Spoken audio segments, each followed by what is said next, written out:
வணக்கம். ஒருவருக்கு தங்கம் சேரணும் அப்படின்னா, அது வந்து நகையாவோ, காயின்ஸாவோ, இல்லை கோல்டு பிஸ்கெட்ஸாவோ எந்த ஃபார்மில் வேணாலும் தங்கம் சேரணும் அப்படின்னா, அதுக்கான கிரகம் எது, பாவகம் எது, அதற்கான ஜாதக அமைப்பு என்ன அப்படின்றத இந்த வீடியோவில் பார்க்கலாம். கோல்டு அப்படின்னாலே குரு தான். அவருக்கு கொடுக்கப்பட்ட நிறமே பார்த்திங்கன்னா மஞ்சள். அதுலேயும் அந்த கோல்டன் எல்லோ தான் குருவினுடைய கலர். அதுலேயும் வேத ஜோதிடத்தில் குருவை பொன்னவன் அப்படின்னு சொல்கிறாங்க. பொன் அப்படின்னாலே தங்கம் தான் இல்லையா? அப்போ ஒருத்தருக்கு தங்கம் சேரணும் அப்படின்னா குரு நல்ல விதமாக ஜாதகத்தில் அமைய வேண்டியது என்பது அவசியம். அதாவது விரகர் இருவர் புகழ்ந்திட வேண்டும், விரல் நிறைய மோதிரங்கள் வேண்டும், அரைதனிலே பஞ்சேனும் பட்டேனும் வேண்டும், அவர் கவிதை நஞ்சேனும் வேம்பேனும் நன்று அப்படின்னு சொல்லிட்டு ஒரு ப்ராக்டிக்கலான தமிழ் பாடல் இருக்குது. பாடலுக்கான அர்த்தம் என்ன அப்படின்னா, நம்ம பேசுகிறதெல்லாம் சரிதான், ஆமாங்க ஆமாங்கன்னு துதி பாடுறதுக்கு ரெண்டு பேரும், விரல் நிறைய மோதிரங்களும் நல்லா போட்டுக்கிறதுக்கும் சொகுசாக அனுபவிக்கிறதுக்கு பஞ்சும் பட்டும் இருந்தது அப்படின்னா, அவங்க பேசுகிறது எவ்வளோ மொக்கையான விஷயமா இருந்தாலும் அதை கேட்டு சிரிக்கிறதுக்கும், அதை ஆஹா ஓஹோன்னு பேசுகிறதுக்கும், நீங்கள் பேசினாலே திருவாசகங்க அப்படின்னு சொல்கிறதுக்கும் ஆட்கள் இருப்பாங்க அப்படின்றது தான். உண்மையை சொல்லணுன்னா அந்த பாடல் ஒரு ப்ராக்டிகாலிட்டியை தான் பேசுதே தவிர எந்த விதமான எக்ஸாஜரேஷனும் கிடையாது. இந்த உலகத்தில் ஒரு மனுஷன் சக்ஸஸ்ஃபுல்லாக இருக்கான் அப்படின்னா அவன் எவ்வளோ நல்லவனாக இருக்கான் அல்லது அவன் எவ்வளோ பேருக்கு உதவி பண்ணியிருக்கான்றதை பொறுத்தெல்லாம் முடிவு பண்ண போகிறது கிடையாது. அவன் எந்த அளவுக்கு ஃபினான்ஷியலாக சவுண்டாக இருக்கானோ அந்தளவுக்கு அவன் லைஃப்பில் சக்ஸஸ்ஃபுல்லாக இருக்கான் அப்படின்றத முடிவு பண்ணுறோம் இல்லையா? அப்போது இந்த சொசைட்டி நிர்ணயம் பண்ணியிருக்கக்கூடிய ஸோ கால்டு சக்ஸஸ்ஃபுல் லைஃப்பை ஒருத்தவங்க வாழணும் அப்படின்னா அதுக்கு குரு ரொம்ப ஸ்ட்ராங்காக இருக்க வேண்டியது, எந்த விதத்துலேயும் தீதுபடாமல் இருக்க வேண்டியது என்பது ரொம்ப அவசியம். அதில் அந்த தங்கத்தை ஆபரணமாக போட்டு அனுபவிக்கணும் அப்படின்னா அதுக்கு சுக்கிரனுடைய துணை என்பது வேணும். ஏன்னா தங்கம்ன்றது குருன்னா, ஆபரணங்கள் என்பது சுக்கிரன். பொதுவாக குருவும் சுக்கிரனும் எதிரெதிர் தன்மையை கொண்ட எதிரெதிர் கொள்கைகளை கொண்ட ரெண்டு கிரகங்கள். இவர் தேவ குரு, இவர் அசுர குரு அப்படின்ற மாதிரி பேசினா கூட பொருளாதார ரீதியான நன்மைகளை தர்றதுக்கு ஒருத்தருடைய ஜாதகத்தில் குருவும் சுக்கிரனும் வலுத்திருக்க வேண்டியது என்பது மிக அவசியம். முக்கியமாக தங்கமாக சேரணும் அப்படின்னா இந்த குரு சுக்கிரன் ரெண்டு பேருமே ஐஸ்வர்யங்களை தர வலிமை இருக்கக்கூடிய கிரகங்கள் தான். ஆனால் குரு வந்து ரெண்டு கண்ணில் பார்ப்பாரு அப்படின்னா சுக்கிரன் ஒரு கண்ணில் பார்ப்பாரு. குரு கோல்டுன்னா சுக்கிரன் வெள்ளி. அப்போது குரு தரக்கூடிய தனத்துக்கும் சுக்கிரன் தரக்கூடிய தனத்துக்கும் வேறுபாடு எவ்வளோன்னு கேட்டிங்கன்னா 1 கிலோ தங்கத்துக்கும் 1 கிலோ வெள்ளிக்குமான வேறுபாடு தான்.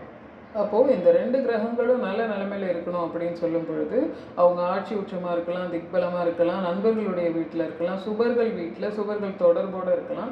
இந்த மாதிரி ஏதேனும் ஒரு விதத்தில் வந்து நேரடியாகவோ மறைமுகமாகவோ வலுத்து இருக்கும் பொழுது அவங்களுக்கு கண்டிப்பாக தங்கம் அணியறதுக்கான தங்கத்தை சேர்க்கறதுக்கான அமைப்பு என்பது வலுவாக இருக்கும்.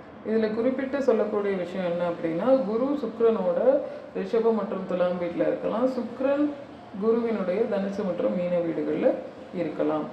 குரு ஒரு ஜாதகரை மரியாதைக்குரியவராகவும் அந்தஸ்து மிக்கவராகவும் புகழுடையவராகவும் ஆக்கிறதுக்கு வல்லமை படைத்த ஒரு கிரகம். இது எல்லாத்தையும் குரு தன்னுடைய காரகங்கள் மூலமாக அந்த ஜாதகருக்கு கொடுப்பாரு.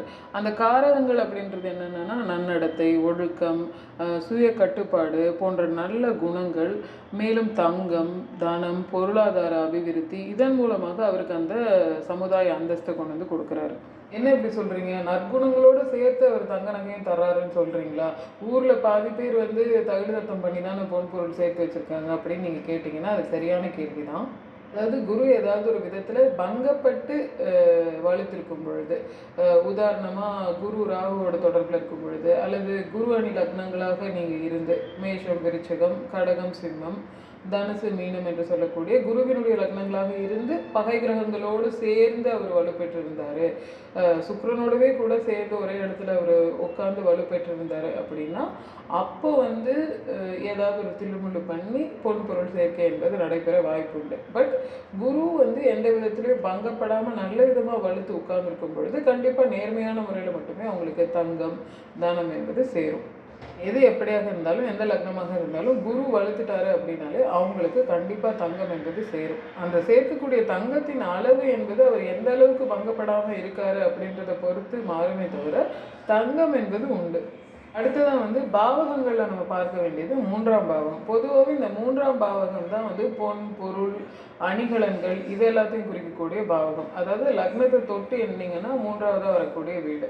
அந்த வீடு வந்து குரு சுக்கிர தொடர்புகளை பெறும் பொழுதும், அந்த வீட்டின் அதிபதி நல்ல விதமாக வலுத்திருக்கும் பொழுது, சுபர்களோட நட்பு கிரகங்களோட வலுத்திருக்கும் பொழுதும் ஒருவருக்கு இந்த தங்கம் சேர்றதுக்கான அமைப்பு வலுவாக இருக்கும். ஸோ ஒருத்தவங்களோட லைஃப்பில் கோல்டு சேர்க்கறதுக்கான, கோல்டு அனுபவிக்கிறதுக்கான ஒரு அமைப்பை நம்ம குரு மற்றும் 3ஆம் இடத்தை வச்சு தான் மெயினாக முடிவு பண்ணணும். இதை தவிர நம்ம 8 மற்றும் 12ஆம் இடங்களையும் பார்க்கணும். ஏன்னா 8ஆம் இடம் அப்படின்றது மூதாதையர் சொத்துன்னு சொல்கிறோம். அது வந்து எந்த விதமானாலும் எடுத்துக்கலாம். அது பொருளாதார சொத்தாக இருந்தாலும் சரி, இல்லை வந்து அவங்க சேர்த்து வச்ச நன்மை, தீமை, பூர்வ புண்ணியம்லாம் சொல்கிறாங்க இல்லையா, அது எல்லாமே இருந்தாலும் சரி, அதை நம்ம 8ஆம் இடத்தை வச்சு கணக்கிட முடியும். இந்த 8ஆம் இடம் அப்படின்றது வந்து ஒரு வலுவான தன அமைப்பை குறிக்கக்கூடிய ஒரு பாவகம். அப்போ இந்த 8ஆம் இடம் வலுத்திருக்கும் பொழுதும் 12ஆம் இடம் அப்படின்றது வந்து இன்வெஸ்ட்மெண்ட்ஸு, நிதி, வெவ்வேறு மாதிரியான அசட்ஸு இதெல்லாத்தையும் சொல்லக்கூடிய பாவகம். ஸோ இந்த 8, 12 ஏதேனும் ஒரு விதத்தில் தொடர்பு கொண்டிருக்கும் பொழுது, நல்ல விதமாக தொடர்பு கொண்டிருக்கும் பொழுதும் வலுத்திருக்கும் பொழுதும் அவங்களுக்கு இந்த தங்கத்தினுடைய சேர்க்கை, பொன் பொருளின் சேர்க்கை என்பது இருக்கும். இதில் இன்டைரக்டாக நம்ம புரிஞ்சிக்க வேண்டியது என்ன அப்படின்னா, ஒருத்தருக்கு பல கோடிகளுக்கு அதிபதியாக இருக்கக்கூடிய அமைப்பு இருக்குது, மகாதன யோகம், கோடீஸ்வர யோகம் போன்ற அமைப்புகள் இருக்குது அப்படின்னா அவங்க ஆப்வியஸ்லி தங்கத்தை சேர்த்து வச்சுருக்கக்கூடியவங்களாக தான் இருப்பாங்க. ஏன்னா அவங்க டிஃப்ரெண்ட் அசட் கிளாஸஸை வச்சுருப்பாங்க.